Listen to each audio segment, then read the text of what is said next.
Primary air system. हमें पता है प्राइमरी एयर का काम क्या है। मेन पर्पस प्राइमरी एयर का है कि प्राइमरी एयर कैरी करता है कोल पाउडर को मिल से। मिल में कोल आ रही है, कोल आने के बाद मिल में क्रशिंग हो रही है, क्रश होने के बाद वो पाउडर बनती है। उस पाउडर को कैरी करके हमें फर्नेस में ले जाना है फायरिंग के लिए। जो ये काम करता है वो प्राइमरी एयर करता है। प्राइमरी एयर साइकिल स्टार्ट हो रही है एटमॉस्फेयर से। एटमॉस्फेयर से PA fan, primary air fan suction लेता है। सक्शन लेने के बाद वो ब्लेड से पास करती है, और ब्लेड से पास होने के बाद प्रेशर इंक्रीज करा के गेट के, पीए फैन के जो चेन गेट है उसके बाद वो आगे की तरफ इसे पुश कर देता है। सो यहाँ आगे एक और फैन है, पीए फैन हमारे पास। एटमॉस्फेयर से सक्शन लिया, सक्शन लेने के बाद ब्लेड से पास की, प्रेशर इंक्रीज हुआ और अपने डिस्चार्ज गेट, जो चेन गेट है बड़ा सा एक गेट होता है, उससे आगे की तरफ पुश कर दिया। एयर आगे की तरफ चली आई है। यहाँ पर एयर के पास एक सफिशियंट प्रेशर है, जनरली 800 mm, 850 mm इस तरह का प्रेशर हम लोग ऑब्जर्व करते हैं, वाटर कॉलम ऑब्जर्व करते हैं पीए फैन के डिस्चार्ज में। सो यहाँ इतना प्रेशर है, सफिशियंट प्रेशर है जो डक्ट में एयर को फ्लो करा सकता है। फ्लो कराने के बाद ये दो पार्ट में डिवाइड होती है, दो पार्ट में। ये इक्वलाइजिंग लाइन है, दोनों पीए फैन के हेडर या डक्ट कह सकते हो उसे, दोनों कॉमन हो जाते हैं और इसमें से दो डक्ट सेपरेट होता है। एक डक्ट जो है डायरेक्टली वो आगे की तरफ चला जाता है, ये कोल्ड पीए हेडर है, ये आगे की तरफ जाके एक कॉमन हेडर बना देता है। और एक डक्ट वो आगे की तरफ जाता है और जाने के बाद एपीएच में, एयर प्री हीटर में हीटिंग होता है। हिट होने के बाद वो गर्म होके हॉट पीए हेडर का डक्ट बनाता है, ये आगे की तरफ जाके हॉट पीए हेडर बन जाती है। सेम वे में इधर भी देखेंगे, एक डक्ट वो एपीएच से होके पास कर रहा है, जहाँ फ्ल्यू गैस की एनर्जी का यूज़ करता है, हीट एक्सचेंज करता है, और हीट एक्सचेंज करने के बाद हीट होके वो हॉट पी हेडर बना के सेम डक्ट में चला जाता है। इधर भी कोल्ड एक सेपरेट है जो without passing through the air pre heater आगे की तरफ बढ़ जाता है और ये जाके कोल्ड पीए हेडर बना लेता है। सो फाइनली हमारे पास दो कॉमन हेडर हो गए हैं। जो पीए फैन ने एयर पुश किया था उसका, एक कोल्ड पीए हेडर ये वाली लाइन हो गई, और एक हेडर हो गया हॉट पीए हेडर ये वाली लाइन होगी। इसके दोनों के बीच में ही मिल अरेंजमेंट्स होते हैं। मिल यहाँ पर है ABCD मिल्स जो ग्राउंड में प्लांटेड है। सो ये मिल के अंदर एंट्री रहती है, दोनों का, दोनों एयर फ्लो मिक्स होता है, hot air flow and cold air flow दोनों मिक्स होता है। मिक्स होने के बाद एक कॉमन सफिशियंट टेम्परेचर एयर का अचीव किया जाता है। उसके बाद वो मिल में एंटर करता है। मिल में एंटर करने के बाद वहाँ पे वो कोल पाउडर को कैरी करके फर्नेस तक ले जाता है। सो हम लोग नेक्स्ट स्लाइड में देखेंगे किस तरह से वो आगे की तरफ कैरी कर रहा है। इस स्लाइड में हमारा क्लियर हो गया है कि प्राइमरी एयर फैन दो जैसे है, यहाँ पर A and B, इन दोनों का कॉमन डिस्चार्ज आ गया। कॉमन डिस्चार्ज होने के बाद ये दो पार्ट्स में बढ़ गया, एक कोल्ड पार्ट में बन गया, बढ़ गया है, और एक एपीएच से पास होने के बाद हॉट बन गया। ये वाला कोल्ड पार्ट हो गया कोल्ड डक्ट, इसमें कोल्ड एयर कैरी करा, और ये वाला हॉट डक्ट हो गया जिसमें हॉट एयर कैरी करा, क्योंकि ये एपीएच से होके आ रहा है। और दोनों फाइनली आगे जाने के बाद मिक्स होगा, और मिक्स होके हम टेम्परेचर कंट्रोल कर पाएंगे जो एयर फ्लो हमें मिल के अंदर चाहिए कोल कैरी करने के लिए। अब ये क्यों इम्पोर्टेंट है कि हमारा जो एयर है उसका टेम्परेचर हम कंट्रोल कर पाएँ। इसके लिए हमने एक को पास कराया है हॉट एपीएच से और एक को कोल्ड रखा है। ये इंपॉर्टेंट इसलिए है कि एयर का जो टेम्परेचर है वो डिसाइड करता है, एयर का टेम्परेचर डिसाइड करता है कि जो कोल पाउडर है उसका dryness and efficiency of combustion क्या होगा। सपोज़ कोल अगर वेट है, उसे हम लोगों को ड्राई करना होता है, उसके लिए हमें जो कोल कैरी करने वाला एयर होगा, अगर उसकी टेम्परेचर थोड़ी हायर साइड मेंटेन करेंगे तो वो कोल को ड्राई कर पाएगा और इजी कंबशन के लिए अवेलेबल होगा। सो पीए फैन सक्शन ले रहा है एटमॉस्फेयर से और डिस्चार्ज कर रहा है कॉमन डक्ट में, जहाँ पर उसकी pressure approx 850 mm water column maintain की जाती है स्टैंडर्ड यूनिट्स में। एयर हीटर, इसका काम है प्री हीटिंग करना। ये सेकेंडरी एयर को भी प्री हीट करता है और प्राइमरी एयर को भी प्री हीट करता है। सेकेंडरी एयर वाले वीडियो में हम लोगों ने इसके बारे में बात किया था। ये प्राइमरी एयर को भी हीट करता है और हीटिंग के लिए यूज़ करता है फ्ल्यू गैस की एनर्जी का। Hot and cold PA lines बनाता है। हॉट एक डक्ट बनेगा और एक कोल्ड पीए लाइन का डक्ट बनेगा, और ये दोनों मिक्स होकर मिल में जाएगी। फर्नेस में क्या हो रहा है, ये कंबशन जोन है। कंबशन होता कैसे है, कोल पाउडर प्लस एयर, जो प्राइमरी एयर है वो कैरी करके ले जाता है, और सपोर्टिंग एयर का काम करता है secondary air. Coal powder plus primary air entry करता है फर्नेस के अंदर। जो फर्नेस के अंदर एंटर करता है ये चारों कॉर्नर से एंटर करता है, इसलिए जो फायरिंग होती है वो टेंजेंशियल होती है। इस स्लाइड में दिखाया गया है मिल के बारे में कि मिल में किस तरह से हम लोग कंबाइन करते हैं एयर को और फिर कोल पाउडर को फ्लो कराते हैं। सो ये जो आपको दिख रहा है ये gate HAG hot air gate है, ये हॉट PA हेडर के डक्ट से लिया गया है, और ये वाली कोल्ड CAG है, कोल्ड एयर गेट है, ये कोल्ड वाले PA डक्ट से लिया गया है। दोनों की एयर को यहाँ से पास कराते हैं और बीच में डैम्पर लगा है। डैम्पर को हम लोग परसेंटेज से कंट्रोल कर सकते हैं कि 50% खुला, 30% खुला, हमें कितना टेम्परेचर चाहिए, अकॉर्डिंगली इसको मेंटेन करते हैं। इन दोनों को फिर मिक्स करते हैं, मिक्स करने के बाद ये आगे की तरफ फ्लो करती है।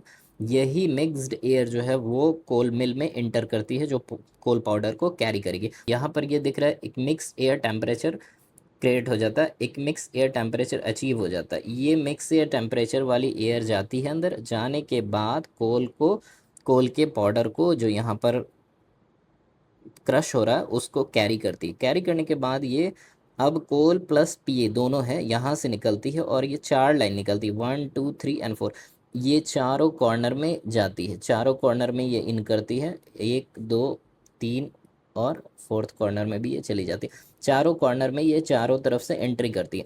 एंटर करने के बाद ये टेंजेंशियल फायर करता है, मतलब PA का एक वेलोसिटी है एयर का, वो उस वेलोसिटी के कारण जो फायरिंग हो रही है वो टेंजेंशियल फायरिंग करके एक फायर बॉल क्रिएट करता है फर्नेस के अंदर। यही हमारा फायर बॉल हो गया जो कोल को बर्न कर रहा है, और इसके सपोर्ट के लिए इसके नीचे और ऊपर हम लोग डक्ट के थ्रू, विंड बॉक्स के थ्रू, जहाँ पर मल्टीपल डक्ट्स है उसके थ्रू सेकेंड ईयर भी प्रोवाइड करते हैं। और ये मिल सेक्शन है। मिल में आप देख सकते हो कि ऊपर से ये बंकर है, बंकर से कोल आया, कोल फीडर से आया, फीडर से आने के बाद ये मिल में नीचे की तरफ गिरा, यहाँ पे क्रशिंग हो गई, क्रशिंग होने के बाद यहाँ पर एयर एंटर करी, और एयर मिक्सचर कोल पाउडर को कैरी करके अपने साथ लेके चारों लाइन में चली जा रही है, चारों कॉर्नर पे फायरिंग के लिए। सो हम देख सकते हैं कोल मिल क्या है, cold and hot PA mix up होता है, और वो एयर एंटर करती है मिल में, जो कैरी करती है कोल पाउडर को फर्नेस तक ले जाने के लिए, और साथ में ड्राइंग भी करती है कोल का। चारों कॉर्नर में फर्नेस के बर्नर बॉक्स लगा होता है, उस बर्नर बॉक्स के थ्रू ही कोल एंड प्राइमरी एयर का मिक्सचर इंटर करता है। उसी कॉर्नर्स के पास सेकेंडरी एयर भी इन करता है, बट विदाउट मिक्स हुए इन करता है, और अंदर जाके फर्नेस के इनसाइड में मिक्सअप करता है।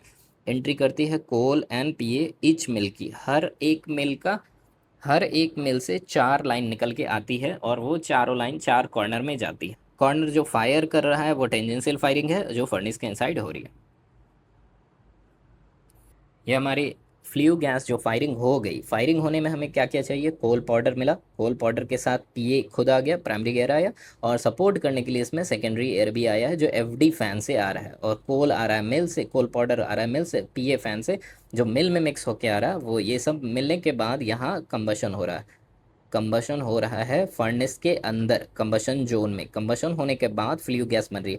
फ्लू गैस ही वो है जो हमारे ट्यूब्स को एनर्जी प्रोवाइड करेगी, है वॉल ट्यूब्स को एंड हैंगिंग कॉइल ट्यूब्स को, जो LTSH है, डिविजनल है, उन सभी को एनर्जी प्रोवाइड करेगी। एनर्जी प्रोवाइड करने के बाद फ्लू गैस आगे की तरफ, ऊपर की तरफ राइज करती है, राइज करने के बाद ये आगे जाती है। आगे जाने के बाद इसका पाथ हम लोग देखेंगे जब ये फर्नेस के सेकेंड में किस कॉइल्स को और किस तरह से आगे की तरफ निकलती है। सो फर्नेस में ये ऊपर राइज करती है, वाटर वॉल टिप्स को सबसे पहले हिट करेगी, उसके बाद हैंगिंग कॉइल में डिविजनल आएगा, डिविजनल को हिट करेगी, डिविजनल सुपर हीटर है हैंगिंग कॉइल्स है, उसके बाद प्लेटेंट सुपर हीटर को हिट करेगी जो फाइनल सुपर हीटर भी कहलाता है। फिर रीहीटर कॉइल्स आएगा, उस पर फ्लू गैस पास करेगी, उसके बाद ये सेकेंड पास में आ जाएगा। सेकेंड पास में ये लो टेम्परेचर LTSH कॉइल को हिट करेगी, जिसे हॉरिजेंटल सुपर हीटर भी कहते हैं।